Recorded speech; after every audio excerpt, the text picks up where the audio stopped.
Today on the No City on the Sideline Dad Podcast, episode number 112. Today my guest is Dr. Trevor Blattner, author of the book, Refining the Top 1%, the 7 Behaviors That Drive Shepherd Leadership. It's more than just, work, corporate leadership, but it's also give you personal leadership. Being a father, can be a leader, being a community leader. We talk about leadership, limiting beliefs, overcoming anxiety, self-awareness, and taking care of your mental health, which is important too, as a leader and a parent. Next on the podcast, let's do this. Welcome to the No Sitting on the Sideline Dad Podcast, a podcast about a journey of discovery and conversations about not sitting on the sideline of life. Let's get involved. Here's host Joe Foley. Hey, welcome to the podcast. Hey, my name is Joe Foley. I want to thank you for being here. If it's the first time, welcome. Welcome to the podcast. I really do appreciate you. I really do appreciate you being here. And this is your first time. Welcome. I know as a dad and mom, we're busy. Especially, we're in the summertime right now, but we're busy people. Everything's busy. We're going. And I really do appreciate spending time listening. Hey, I got a request. A little request from, me. I would really appreciate it. If you do like this podcast, share it with a friend. Say, listen, this podcast is a good listen to. Because we talk about parenting, self-awareness, self-improvement, discovery of things we didn't know before. Because, I'll be honest with you, at my age, I thought I knew everything, but I don't. I'm still learning. And I think I'll continue learning as I get older. More we get the word out, more people listen to the podcast, and I would really appreciate it.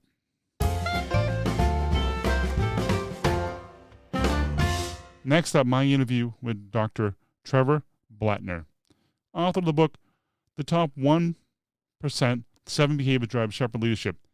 I really enjoy this conversation because we had a wide variety of topics. We talked about limiting beliefs, basically mental health, anxiety, getting through stuff, because that's important as a leader and as a parent too. Trevor opened up a lot about his anxiety and his thoughts about leadership and beliefs. I really did enjoy this conversation, and he shared a lot of great information, so let's jump right in. Welcome to the podcast, Dr. Trevor Blattner. Hey, Joe. Thanks for having me. Really appreciate it. It's funny, because time of this recording, you have 3 daughters. I have one boy, and it's going to be Father's Day. And my son he couldn't wait to give me his Father's Day gift. He gave it to me today. What is one thing you look like your kids have done for you and made you smile about Father's Day? Well, so I have 3 girls. They're 8, 6, and 4, almost 4. Mm-hmm. And so, being the father of 3 girls is always sort of interesting and enlightening. They're all daddy's girls, so I sort of do whatever they want me to do for the most part. But a lot of the gifts I've gotten from them have been, artwork that they've done, or things that they've made at school that they want me to have. And of course, I put all those things up on my bulletin board. I've got this mouse pad actually right here. It's one of my daughters right here. She's sitting next to her bunny rabbit. That was one of the gifts on Father's Day I got. And then I've got just a room full in my office here of their artwork. So that's always, really special stuff to me. So my son drew The Mandalorian, and I mentioned to him that it looked like he had paws like a rabbit. No, he's like, Dad, that's not rabbit paws. I'm like, they look like paws of a rabbit. He wasn't buying it. No. I hope I didn't insult him because he really did a really good job on that. It's fun. Being a dad is great. It's great. It's fun. It has its challenging moments, but man, they're definitely rewarding moments. You learn a lot. That's no doubt. One thing I brought you on today is talk about your program and your book, the book Redefining the Top 1%. And one thing I found it was interesting. I went through the book. I scanned the book mostly, read most as much as I could. And Sure. one thing I was interesting too about the book is the 1%. What is the 1%? Well, it's a good question. And I think part of the reason I used that in the title is to get people's attention, because I think a lot of times when people think of the top 1%, they think of sort of an elitist mentality or a group of people that is untouchable. But really what redefining the top 1% is meant to convey is that each of us has an upper level of our own ability and performance. And so how can we each individually tap into that best version of ourselves? And specifically, this book is related to, from a leadership standpoint, whether that's as a parent, as a business owner, as a coach, little league or otherwise. I mean, all those roles we have as leaders, how can we be most effective in those roles by leading ourselves individually at a high level? And so that's what when I use the term redefining the top 1%, that's the top 1% of us individually and what we can do. It's interesting too. I was reading some of the book and something, and you mentioned Napoleon Hill. I mean, I thought that was fascinating. I just watched the movie this weekend, actually, and I found it. Oh, did you really? Yeah. I'm like, they kept advertising to me. I'm like, oh, finally, I'm going to buy the movie. I haven't seen the movie. Is it worth it? Is it good? It's definitely, it had a lot of interesting people in it, like a lot of people who really achieved a lot. But your book seems a lot of similar. Like I'm thinking about Napoleon Hill, Think and Grow Rich, and I'm looking at your book, and I see some of the similarities. Yeah. So that was a book that I read in my late teens, actually, that I think was recommended by Robert Kiyosaki in one of his books, Rich Dad Poor Dad. And so I picked it up, and it's a classic. And one of the things that I picked up in that book was, the sort of the thesis of the book is that thoughts or our thinking patterns are actual things. They're not intangible. There's an actual energy, there's a vibrational frequency to every thought that we have. And so in a very real sense, the way that we think will create our lives. It'll bring us towards certain goals and away from others based on how we're thinking about them. And so that was kind of the most important piece of that book that I thought was fascinating. If you hear interviews with, some of the most successful people in the world, almost all of them will mention that book in some way that was influential on in their lives as they were learning and growing. And so I do think there's some similarities in terms of the idea of energy and how, everything is connected in that way, because everything really is on the fundamental level, subatomic level is energy. So how we use that energy strategically will help us live lives more effectively. Well, it's interesting too, thought. I'm all right. You need to help me with this one because I'm kind of curious.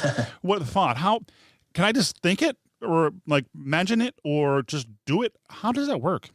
Well, I mean, I think the idea is that habitual thought patterns, visualization of specific things that you would like to either do better or have happen in the future that are based on specific goals that you have, and then an emotionally charged, desire to reach those goals. The more effectively you're able to think through that, the better your planning is going to be. And the better your planning is, the more clear the steps will be in terms of how to achieve those things. And then, just like in the book, in the chapter called Commit to Mastery, which is one of the 7 behaviors in the book, when these habitual thought patterns are repeated, many, many times, particularly in a visualization kind of a capacity, which is described in the book, research does show that performance level increases related to those activities and anxiety level decreases. And so you're able to kind of, increase your performance simply by thinking about the things you want to achieve.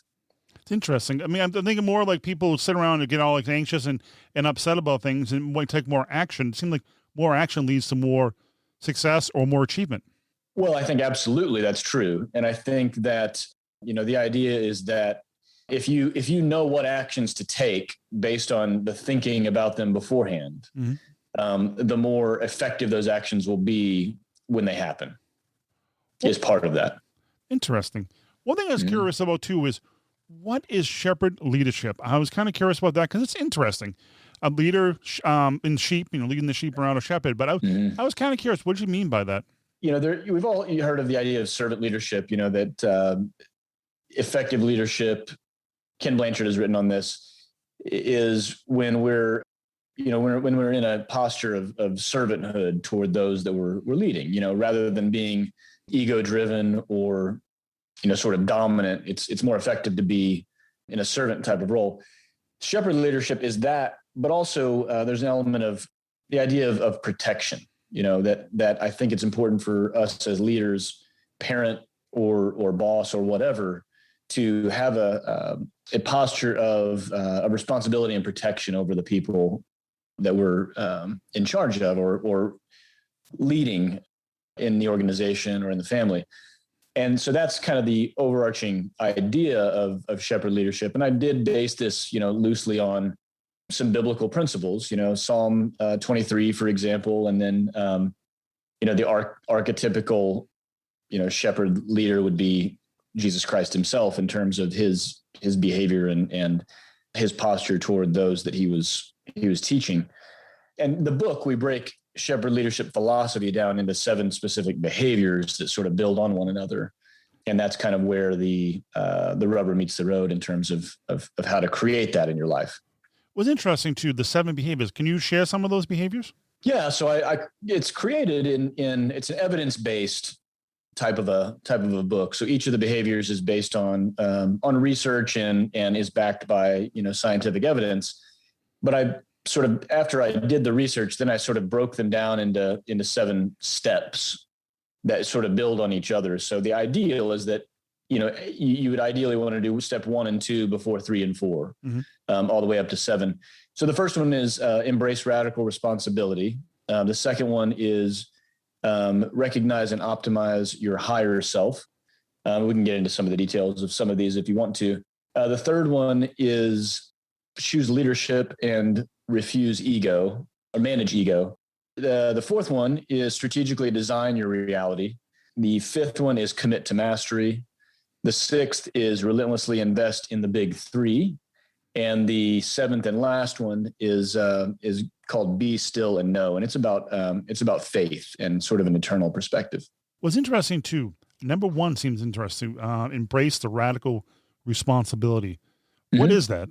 So it's the idea that, until we're able to, sort of put aside an entitlement or victimhood mentality, we're really not going to be able to achieve anything of significance. So it's important for us to take control individually of our lives and our minds, and then educate ourselves and learn the things that we need to learn to design the life that we want. And until we're responsible individually for taking those steps, really nothing else is going to be effective. So that's why I think it's number 1. And I think it's extremely important for people to sort of embrace that idea of being responsible for our own lives and our own achievement. What's interesting, you said victimhood, and that's something sometimes that hold people's back. Why do you think that's a problem? Well, I think that it is a personality challenge. I mean, if you view the world from the perspective of a victim, there's always going to be an excuse for anything that happens in life. And in many ways, you'll expect the worst because that's sort of how you set yourself up. And so it's sort of a negative feedback loop. If you expect the worst happens, then you're sort of, you're expecting it again and again and again. And so I think just that idea of being a victim rather than being a person of autonomy that has control over the circumstances and outcomes in your life, at least on a certain level, that will really hold you back in a major way. Well, think about, so you think negative stuff, think the bad stuff, like the world's going to fall apart, and you're going to attract that bad things. So if I think the positive stuff, I'm going to attract the positive stuff. Is that kind of how it works? Well, I think in many ways, that's sort of people have heard of the law of attraction, and that's sort of one of the fundamental universal laws that some of the gurus talk about. And I do think that, I don't think that just thinking something, it creates it immediately in the world. There's more to it than that. I do think that the habitual thought patterns that we have do certainly have power, and they certainly do create neural connections in our brains that are strong and become habitual and are hard to overcome if we have a continuous pattern of thought in a direction that's unfavorable.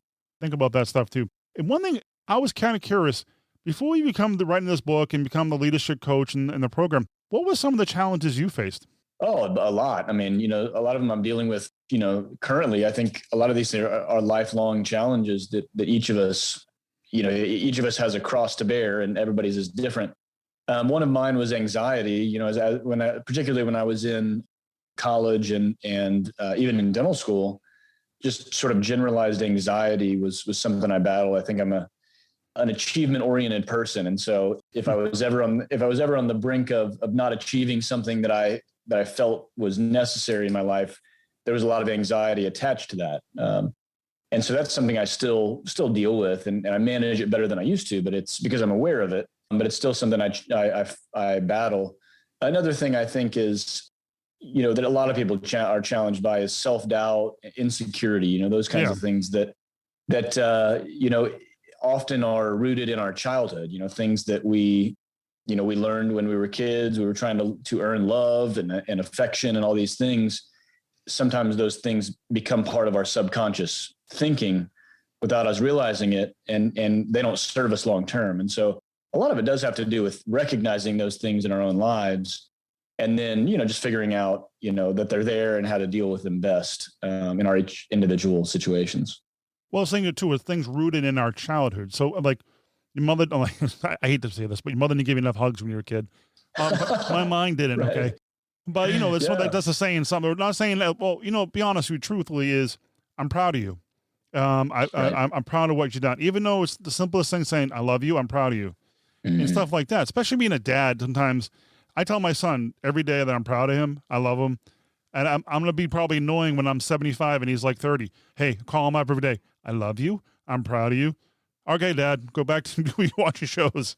But you know what? I think what you just said there is extremely important. Mm-hmm. I mean, my dad and our relationship now is much stronger than it was when I was a kid. And it's not, and he and I have talked about this, so it's not going to be a surprise if he hears this interview. But, when he was in the years when I was a kid, he just wasn't around a lot. And when he was a very stoic personality. We didn't hug, he would never say things like, good job, or I'm proud of you, or any of that stuff. And that some of that's generational, but the power of that stuff, of just simple things like I'm proud of you, or, you're doing a great job at this and that. I mean, that stuff is incredibly important to kids, especially from a dad, I think. So I'm really glad that you brought that up. What are some of the experience with your kids? If your dad was stoic and wasn't really like saying, I'm proud of you, I love you, but is it different for you as a father for your daughters? Extremely different. Yeah. And I probably, in some ways I may overcompensate, because I'm so much the opposite, and and the fact that their daughters maybe is a part of that as well. But, to me, they just seem so delicate, and fragile, and like they need positive feedback all the time. And it brings me joy to give it. But I do think that looking back on my own childhood, I think that it can be very beneficial just for them to know unconditionally that you're there and that you love them it's extremely powerful long-term for kids. Well, I think also growing up as an adult, if you have that positive imprint in your head, in your mind, on your head, in your mind, about mm-hmm. being, like your dad saying, I love you, I'm proud of you, builds self-confidence, I think. And and I think that also they won't have limited beliefs. I'm not going to, this is my science project. My son's my science project. I keep telling him every time I love him and I'm proud of him, and see how he turns out in another 20 years. Mm-hmm. But I think I'm just wondering too, is I know I suffer from limited beliefs because I'm probably the same boat as you, in the sense that I wasn't told that I'm, different kind of childhood. That's just different. Absolutely. Mm-hmm. And limited beliefs though, I found that interesting too. That's one of the ones I'm always find fascinating, limited beliefs. What does limited beliefs mean to you? Well, when I think of that, I think a lot of them are self-prescribed. They're labels that we assign to certain things in our lives that we automatically think are not possible for us. And a lot of times we assign them, as impossible without actually having gone down the road of figuring out if it would be possible for us. And so for me, for example, one limiting belief that I have still that I've never dealt with is I don't think I'm artistic. And I think that comes from when I was a kid. When I was in art class, it was never something I enjoyed. And so I never really pursued, painting or drawing or anything like that after the point where I had to. So if someone asks me to do something artistic, I immediately tell them, no way, I'm not that person. I can't do that. And in reality, I really don't know if I can do that. If I actually took art classes, or if I tried, or if I trained myself, yeah, I probably wouldn't be a great artist, but could I do something that might be enjoyable as an artist? Probably, but I've already made that decision that, I'm limited in that way. And so I think we all do that in different ways. a lot of people so my wife, for example, she, even though she could absolutely do it, she will never, ever do any sort of public speaking. And it's because she's just already decided in her mind that she cannot be a public speaker. She can't be in front of people.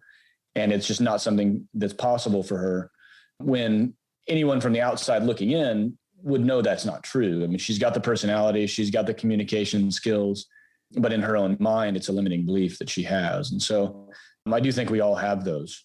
On my mind's writing, I'd be honest with you, like writing a paragraph or writing show notes for a podcaster. As you know, you're a podcaster yourself. Those can be so much, it can be challenging. I do all right. I do fine. But it's just my head going, I got to reread it 7 times. I drop like 7 words and stuff like that. So I got to reread. That's my limited belief. And I think it's kind of funny. Everybody has them. Everybody has them. Oh, no doubt. Yeah. My dad, for example, he's a guy that can do almost anything. I mean, he can rebuild cars. He's built motorcycles. He can draw. He's an engineer, but he's the same. He has no faith in his ability to write paragraphs or the fact that I wrote a book to him is just incomprehensible, that someone would do something like that, but that's his. And so, but I look at some of the things that he does that are so out of this world in terms of what seems possible for me, that it's just fascinating to look how we each individually have those limiting beliefs that are unique. Well, one thing I really want to touch upon, I found it very fascinating in the book, was we're all born with gifts that are internally wired. What did you mean by that in the book? Because I thought that was pretty interesting. Yeah, you think you've probably heard of some of the assessments that you can take, like the DISC assessment, the Strengths Finders assessment that Gallup has, and then, of course, the Enneagram that people are really into now.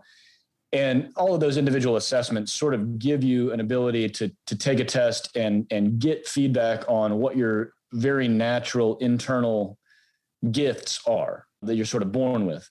And I think that I personally think it's extremely important for people to know those things about themselves, because it'll give you a lot of insight and self-awareness about where you're really strong naturally and where you're not. And then it can also direct you in certain paths, based on what your internal strengths already are, so that you're not paddling against the current all the time. And another thing, though, that is important also, the flip side of that is that we have the ability to, we have something called neuroplasticity that research has discovered over the last couple of decades, which literally means that we can change the wiring, the neuronal patterns in our brains by learning and doing new things. And so it's not that we're limited by our internal wiring that we're born with. We can definitely change and improve it, but there's no doubt that we're all born with a certain bent toward strengths that are genetically there. So one thing also too is I didn't read the book. I listened to the Audible book, but I have it on my Audible, my phone. Is Viktor Frankl, Man's Search for Meaning. Yeah. That's a very powerful book. And I know you mentioned about self-awareness in the book. Why did you bring his name up? I'm kind of curious. Well, that was a book that I read also, maybe my late teens, early 20s. Just the title of the book captivated me, Man's Search for Meaning. And of course, his story, without going into detail, he was a concentration camp survivor and also a psychiatrist. And so he basically came up with this philosophy called logotherapy that he used from his experiences in the concentration camps to help people through anxiety, depression, and all these life challenges. But one thing in the book I talk about that he discussed in Man's Search for Meaning is this idea of self-awareness, which is really unique to human beings. And it's the idea that between some sort of stimulus, between something that we're exposed to in our environment and our response to that stimulus, there's a space there. And that's where free will comes into play, which is unique to us as human beings. And so, we all have the ability through self-awareness to make choices in those split seconds between a stimulus and a response.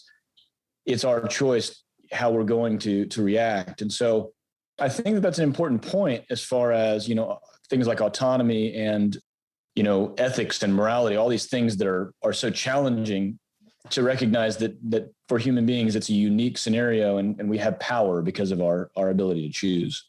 That's interesting. I just love the book. It was a great book. It was very moving, and all those points you just mentioned, I remember reading the book. The one thing I wanted to talk about, one thing about is your book, Refining the Top 1%. So if somebody's going to get this book, what do they expect to read, and what kind of things you expect inside the book? Yeah, well, the book is broken up into lots of exercises. So each of the behaviors, the idea is that as you move through the behaviors from the lowest level of performance, which we call mayhem in the book, which is chaos, disorder, to the highest level, which is mastery, which is sort of that pinnacle where you're able to be in flow and are living according to the highest mission in life for yourself individually. As you move through each of the behaviors on the way up, there's multiple exercises so that you're actually, doing things and putting things down on paper and running through visualization techniques and all these things to try to build the exercises into your life on a daily basis so that you can kind of create these behaviors more habitually in your life. So that's the idea. And so it's very interactive kind of a book. It's also philosophical. I mean, there's a lot in there about, what science and philosophy has showed us over the years. And also, there's a lot of Christian principles. It's not a Christian book per se, it's not written to Christians only, but there's a lot of faith-based information in there that will resonate with people of faith, I think, because it's based on those foundational ideas. So I like the cover, though. There's a person on the top of the mountain and people helping each other, pulling each other up. And does that have meaning? Absolutely. Yeah.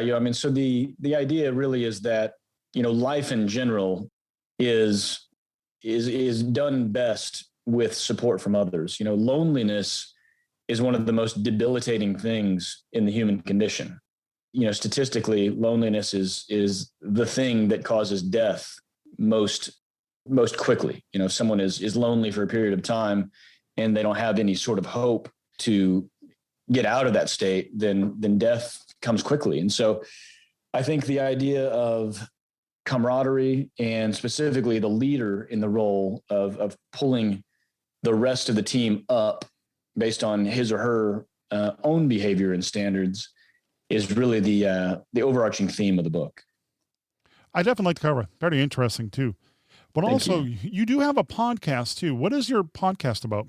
Yeah, so the podcast is called Redefining the Top 1%, and we would bring on guests that are high achieving individuals in whatever capacity. Most of the time, they're best-selling authors or leadership oriented coaches, those kinds of things, executive coaches, and we just try to get as much wisdom out of them as we can in about a 30-minute interview. We've had people like Seth Godin on, Chester Elton, Paul Martinelli, who was the president of the John Maxwell team. So, we've had some guests that are pretty fascinating people, and we've been very fortunate. And it's been just kind of a series of lessons in what great leadership looks like in the modern world. Seth Godin, that had to be cool. It was very cool. Yeah, it was very cool. I've always wanted to talk to him. I've got his books and stuff, and that must have been. I like his glasses though. He has the cool glasses. And he did. I think he had a pair of yellow rimmed glasses on when we did our interview. And he was exactly like you would imagine, just cool as a cucumber, very articulate and very kind. So it was cool. That's definitely cool. I had to mention that. I always follow him and stuff like that. Oh yeah, for sure. Well, wrapping up, final thoughts. Anything you want to leave with the audience? Yeah, I mean, well, of course, the book is coming out July 27th, is kind of the launch date. So people can already get it on Amazon. It's called Redefining the Top 1%, 7 Behaviors That Drive Shepherd Leadership is the title. They can check out my website at drtrevorblattner.com and then go to the book page. There's a bunch of bonuses that we're giving away for anyone that orders the book. And they just all they have to do is put their little code in from Amazon. They'll get the audiobook for free. They'll get also the workbook that we created to go with the book. And there's also a Personal Leadership Academy online course. So it's a video course that people can get if they're interested in really diving deep into the ideas a little bit further. So all those things are available. The other thing I wanted to mention while I'm thinking about it, the one chapter is called Relentlessly Invest in the Big Three. And I just don't want to leave everybody hanging. So I'll tell them what the big three are. The big three are your tribe, which is kind of what we were talking about, either your team or your social connections. And then the second one is your personal education. So the idea that lifelong learning is a principle that every leader needs to embrace. And then the last is value producing assets. So things in life that accumulate long-term value rather than being liabilities that take away long-term value. So those are the big three. And I just want to throw that in before we let everybody go. Well, all links will be in the show notes for this episode. Trevor, I will make sure all the book link and the book launch and everything will be in the show notes for the episode. I really want to thank you very much for being here this evening on the podcast. I really do appreciate it, sir. Joe, I appreciate it so much. I really enjoyed it. Thank you. Thank you. Wrapping up this episode, I want to thank Dr. Trevor Blattner for being a guest on the podcast. You can find more about him over at drtrevorblattner.com. Also, check out his podcast, Redefining the Top 1%. We talk to leaders and people in the business world. I got kind of cool. You get to talk to Seth Godin. That's kind of like one of my heroes. I always wanted to talk to him because he has his cool glasses. Also, check out his new book. I think it's kind of more than just leadership in business, but also in community, moms and dads. I think you would really enjoy this book. Check out the link in this episode. You can find all links for this episode in the show notes at nosittingonthesideline.com/112. Hey, please reach out. Leave a comment. I'd like to hear what you have to say. Hey, I know it's been a little bit. I appreciate you. So if you leave a comment, I want to say hello. I want to know how you're doing. It really, really makes a big deal for me. If you want to find all my contact information over at nosittingonthesideline.com/contact.